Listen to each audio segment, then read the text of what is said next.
Hey everybody, it's OmniDog here, right there, OmniDogs and OmniKittens, and this is a root beer review where I am, doing an overview of the Bronze Age Batgirl Omnibus Volume 1. And as in usual overviews, I don't talk a lot. I like to let the book talk for itself. And this, first of all, this is a little bit of the misnomer.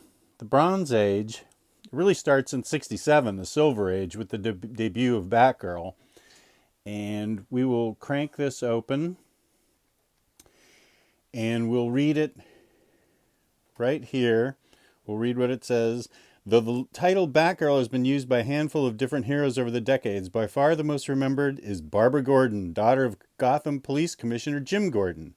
A mild-mannered librarian by day, by night she patrols the city inspired by the dynamic duo.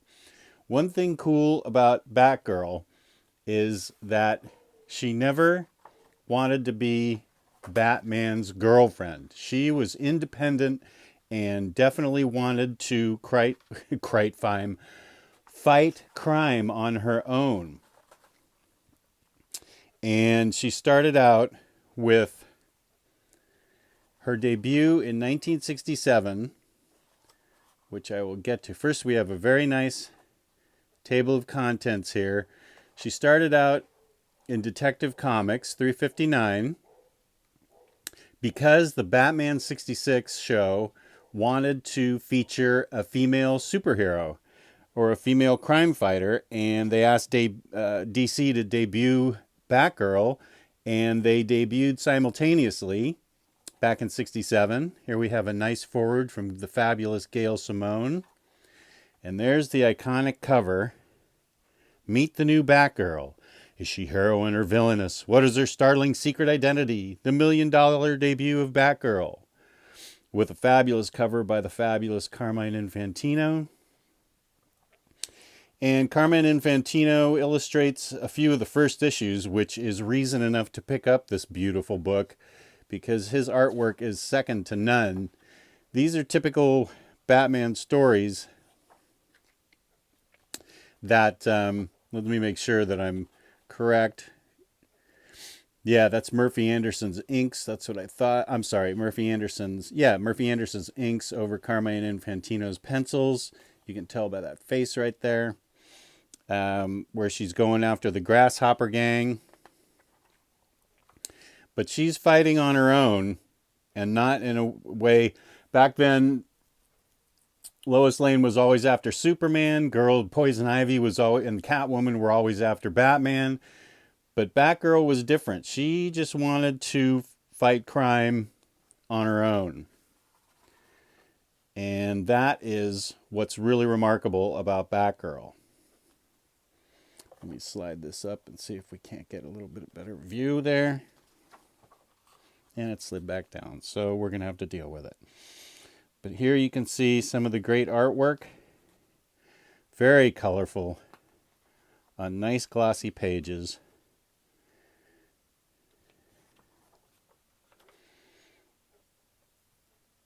And here's another classic cover.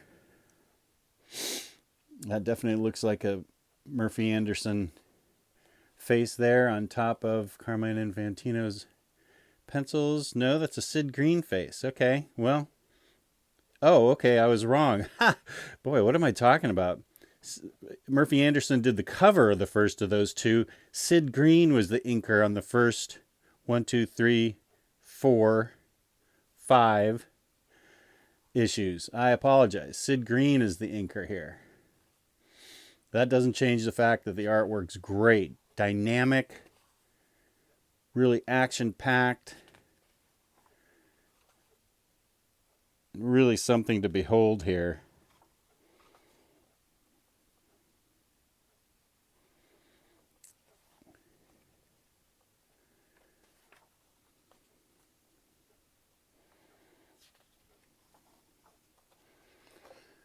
Okay, I'm going to scoot this up, see if I can't get a little bit more of the book.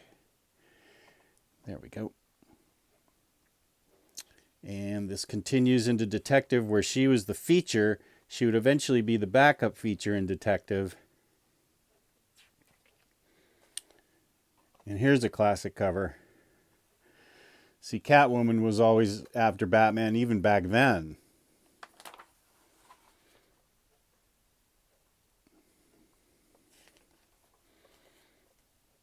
And here we have a little bit of a change in artwork. It's still nice.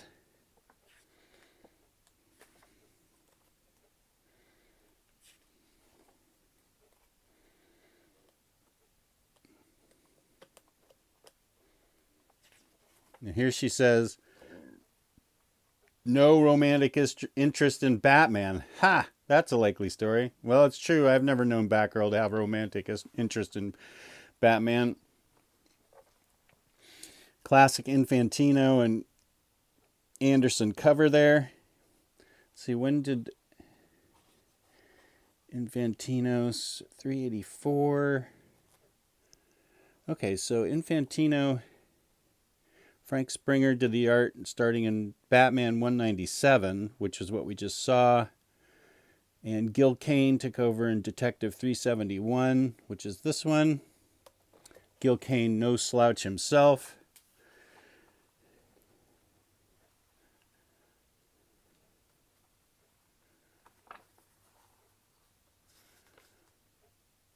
And Gil Kane and Murphy Anderson, a force to be reckoned with back in the 60s. Batgirl took no crap from anybody.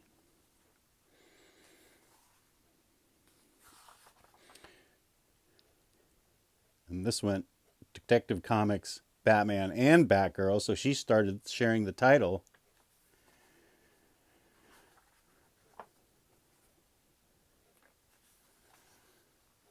But I believe she was still a backup.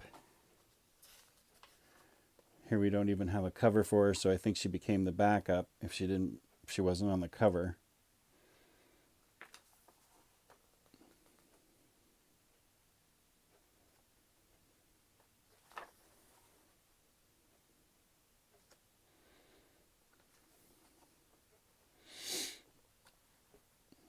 So one thing about Batgirl comics is not only her fierce independence and her fighting, but it's very dynamic.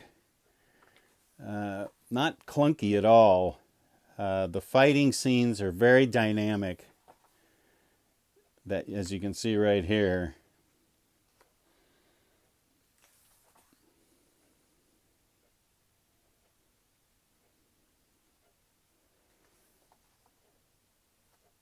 And the artwork changes a little bit.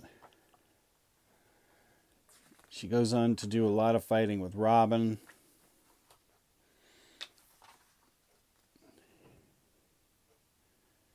I'm not even going to try and pronounce that name.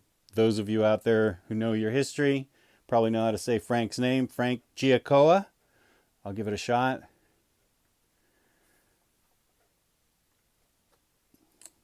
You can still see very nice artwork. It's not a big book since it goes through the early 70s, so it's kind of expensive. It's a $100 book for not the biggest book, but the history of this book is something that I really can get behind. And here we have Frank Robbins, a famous writer, with Don Heck and Dick Giordano inking. Dick Giordano inking Don Heck. Don Heck ended up doing a lot of these Batgirl stories.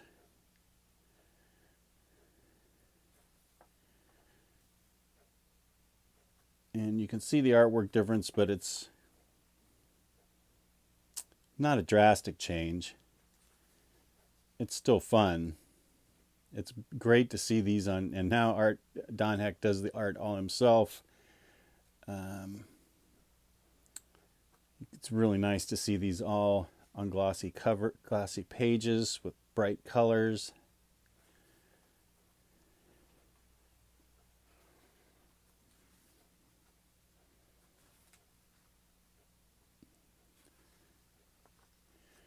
Here it still looks like she's relegated. Pretty soon, coming up here, she starts the Batman Family, which is when they went to 50 cents and started putting in, which I loved at the time, they started putting in Golden Age and early Silver Age stuff as backup features. So here she and Robin are starring in their own book.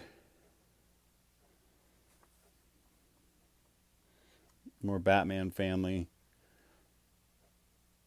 And this art was by Pablo Marcus and Vince Coletta.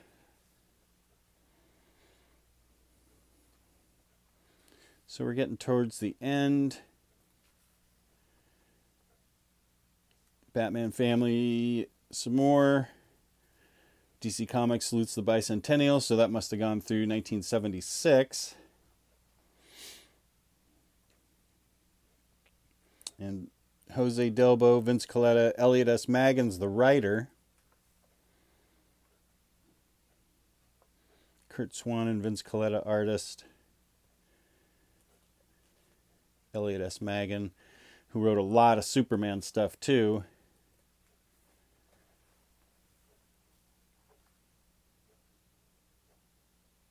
Back in the 70s. So this gives you a good idea of what it looks like. Some of the better writers, some of the goofier stories. Some of the stories with Batman Family were a little bit goofy, but they were still fun. Here we have Bob Brown and Vince Coletta, artists, and Bob Rozakis as being the writer. So this gives you an idea of what you're looking at. And this looks like Batwoman, the original Batwoman. Oh yeah, Batgirl's guest heroine, Batwoman. They pulled her out of the 50s. And so that gives you an idea of the overview of the Batgirl Bronze Age Omnibus. So thanks for watching. I hope that gave you an idea of what's involved. Maybe you were wondering whether or not you should buy it based on the art. The writing is pretty Silver Agey and pretty Silver Agey and Bronze Agey. So it's up to you if you want to buy it. Of course, those are kind of my wheelhouse, so I like them. But those of you who like modern comics may or may not dig it.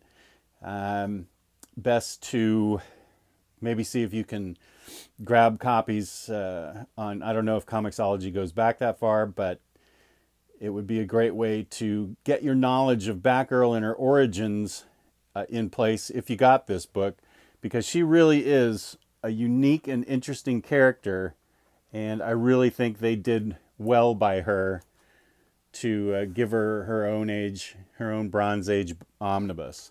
So I hope that gives you some insight into it. Appreciate your watching. Appreciate any subscribers or likes you can give me. And thanks for tuning in to OmniDog's Vault. Peace and love, peace and love.